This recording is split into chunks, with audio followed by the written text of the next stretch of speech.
दादी माँ का परिवार, लेखक रमाकांत, इन्हें सिर्फ कांत के नाम से भी जाना जाता है। दादी माँ का परिवार इस पाठ में पहला पैराग्राफ है। एक छोटे से घर में दादी माँ रहती थी। यो तो वह निपट अकेली थी। निपट अकेली अर्थात बिल्कुल अकेली। फिर भी घर आबाद था उनका। आबाद अर्थात भरा हुआ या खुशहाल। रोज सुबह दादी माँ उठती, घर बुहारती, सवारती। घर बुहारना अर्थात घर स्वच्छ करना। आंगन में आसन धरती। आसन धरना अर्थात बैठ जाना। खाना बनाती, खाती। परिवारजनों से बतियाती। बतियाना अर्थात बात करना। रात होती, सो जाती। दिन मजे में गुजर रहे थे। परिवारजन फल फूल रहे थे। इस पैराग्राफ में हमें दादी माँ के बारे में कुछ बातें पता चली। पहली बात यह पता चली कि दादी माँ निपट अकेली है। निपट अकेली अर्थात दादी माँ बिल्कुल अकेली है। दादी माँ के घर में, दादी माँ के परिवार में उसका अपना कोई भी नहीं है। जब हमें हमारे परिवार के बारे में पूछा जाएगा तब हम हमारे परिवार के बारे में बताएंगे कि मेरे परिवार में मेरे पिताजी है, मेरी माताजी है, नानी है, छोटा भाई है, बड़ी बहन है। परंतु दादी माँ बिल्कुल अकेली है। ना उसका पति है, ना बेटा, ना बेटी। परंतु फिर भी दादी माँ का घर आबाद है। आबाद अर्थात भरा हुआ या खुशहाल। दादी माँ अकेली होने के बावजूद भी दादी माँ का घर खुशियों से भरा हुआ है। हमें दूसरी बात पता चली कि दादी माँ अपने परिवार से बात करती है। हमें पहले ही बताया गया है कि दादी माँ अकेली है, तब वह किससे बात कर रही है? दादी माँ किसे अपना परिवार समझ रही है? इस पैराग्राफ में हमें दादी माँ के बारे में और एक बात पता चली, वह है दादी माँ के रोज के काम। दादी माँ सुबह उठकर अपना घर बुहारती है अर्थात घर साफ करती है। कुछ समय आंगन में बैठने के बाद खाना बनाकर खाती है और फिर अपने परिवार से बातें करती है। हमें यह भी पता चला कि दादी माँ के परिवार में जो भी है उनके साथ दादी माँ के दिन मजे में गुजर रहे हैं। दादी माँ उनके साथ और वह दादी माँ के साथ बहुत खुश है। दूसरा पैराग्राफ है, अब सुनो परिवार की कहानी।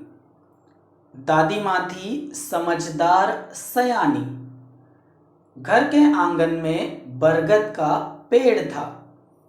उस पर घोंसला बना था। घोंसले में रहती थी चिड़िया। वह दादी माँ की थी संगिया। संगिया अर्थात साथी या दोस्त। चिड़िया का नाम था नीलू। सुबह उठ दादी आंगन बुहारती। नीलू फुदकती, चींचियाती, दादी माँ से बतियाती। इस पैराग्राफ से हमें पता चला कि दादी माँ की एक संगिया है। संगिया अर्थात दोस्त। उस दोस्त का नाम है नीलू चिड़िया। दादी माँ उससे और वह दादी माँ से बात करती है। जब दादी माँ आंगन साफ करने आती है तब वह नीलू चिड़िया उछलती है, कूदती है और चींचियाती है। चिड़ियों की आवाज़ को चींचियाना कहा जाता है। जब चिड़िया चींचियाती है तब ऐसा लगता है कि वह दादी माँ से बात कर रही है। इस पैराग्राफ से हमें यह भी पता चला कि दादी माँ के परिवार में ना उसका पति है, ना बेटा, ना बहू। उसके परिवार में एक पक्षी है। उस दोस्त को ही वह अपने परिवार का सदस्य समझती है। नेक्स्ट पैराग्राफ है, एक और थी दादी माँ की साथिन चिंकी चूहिया, पेड़ के नीचे बिल बनाकर रहती। दिन भर घर में उसकी दौड़ लगती। यह थी दादी माँ की दिन दुनिया। दिन दुनिया अर्थात संसार। दादी माँ, चिड़िया और चूहिया वे सब यदि होती खुश तो दादी माँ भी रहती खुश। दादी माँ हुई कभी दुखी तो वे भी नहीं रहती थी सुखी। इस पैराग्राफ में हमें पता चला कि दादी माँ की और एक साथीन है, दोस्त है, और वह है चूहिया। उस चूहिया का नाम है चिंकी चूहिया। यह दादी माँ की दिन दुनिया है अर्थात संसार है। चिड़िया सिर्फ बाहर ही रहती है, परंतु यह चूहिया बाहर भी है और घर के अंदर भी दादी माँ के साथ है। हमें और एक बात पता चली कि इन तीनों के बीच अर्थात दादी माँ, नीलू चिड़िया और चिंकी चूहिया के बीच ऐसा रिश्ता है कि तीनों में से कोई भी एक अगर दुखी होगा तो सब दुखी हो जाएंगे। तीनों दुख में भी साथ है और सुख में भी साथ है। यह है दादी माँ का पूरा परिवार। नेक्स्ट पैराग्राफ है, ठंडी के दिन थे। उन्हीं दिनों नीलू चिड़िया ने अंडे दिए। उनमें से निकले 2 बच्चे, नन्हे, सुंदर, अच्छे अच्छे। टीनू मीनू नाम निकाला। सबने मिलकर पोसा पाला। चिंकी को 2 बेटों के उपहार मिले। चुस्कू मुस्कू थे बड़े भले। दादी माँ उनका ख्याल रखती, उनसे मन बहलाती। स्नेह प्यार से वह दुलारती। रोने लगते तो पुचकारती। चारों बच्चे घर के आंगन में दौड़ लगाते, हंसते खेलते और खाते गाते। इस पैराग्राफ में हमें पता चला कि नीलू चिड़िया के 2 बच्चे हुए। उनका नाम टीनू मीनू रखा गया। चिंकी चूहिया को भी 2 बच्चे हुए जिनका नाम चुस्कू मुस्कू रखा गया। दादी माँ ने उन सभी बच्चों को प्यार से पाला। सभी बच्चे एक साथ हंसते, खेलते, खाते और गाते भी थे। नेक्स्ट पैराग्राफ है, खेल खेल में वे लड़ भी पड़ते। दादी माँ उन्हें समझाती, कहती, मेरे बच्चों मत लड़ो, झगड़े टंटों में मत पड़ो। तनिक, तनिक अर्थात जरा, तनिक एकता का ध्यान धरो। सब मिलकर रहा करो, तभी तो कहते हैं एकता है जहाँ खुशहाली है वहाँ। यो दिन कट रहे थे हंसी खुशी से। परिवार में सब रह रहे थे खुशी खुशी से। दादी माँ रोज उन्हें समझाती, एकता के उनको लाभ गिनाती। इस पैराग्राफ में हमें पता चला कि बच्चे तो बच्चे हैं, जब वह साथ होते हैं तब हंसते हैं, खेलते हैं और लड़ाई भी करते हैं।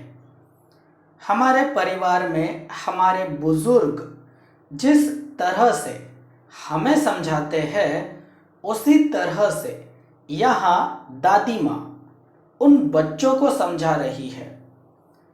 दादी माँ उन्हें साथ रहकर जीने के फायदे बता रही है, उन्हें एकता अर्थात यूनिटी की शक्ति बता रही है। अगर हमें खुश रहना है तो हमें एक साथ रहना होगा। दादी माँ रोज उन बच्चों को यह बात बता रही है।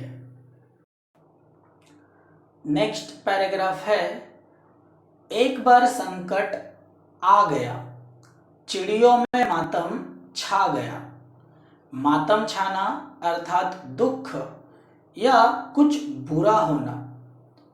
नीलू दाना चुगने चली गई, संग बच्चों को भी ले गई। अन्य चिड़े चिड़िया भी थे उसके साथ। खलिहान में धान उगे हुए थे भात। खलिहान अर्थात वह स्थान जहाँ किसान अपनी फसल काटकर रखता है। सूरज की किरणें ढल रही थी अर्थात शाम हो रही थी। चिड़िया दाना चुग रही थी। अचानक मुनमुन को ध्यान आया, उसने सबको बतलाया, सासू माँ आने वाली है, घोंसले में कोई नहीं, वह खाली है। इस पैराग्राफ में हमें चिड़ियों पर आए एक मुसीबत के बारे में बताया गया है। मुसीबत क्या थी यह तो इस पैराग्राफ में नहीं बताया गया। बात तब की है जब बहुत सारे चिड़े चिड़िया और उन सबके बच्चे दाना चुगने चावल के खेत में गए थे। उन चिड़ियों में एक मुनमुन थी। मुनमुन को याद आया कि बहुत समय हो चुका है, घर में कोई भी नहीं है, सासू माँ भी आने वाली है।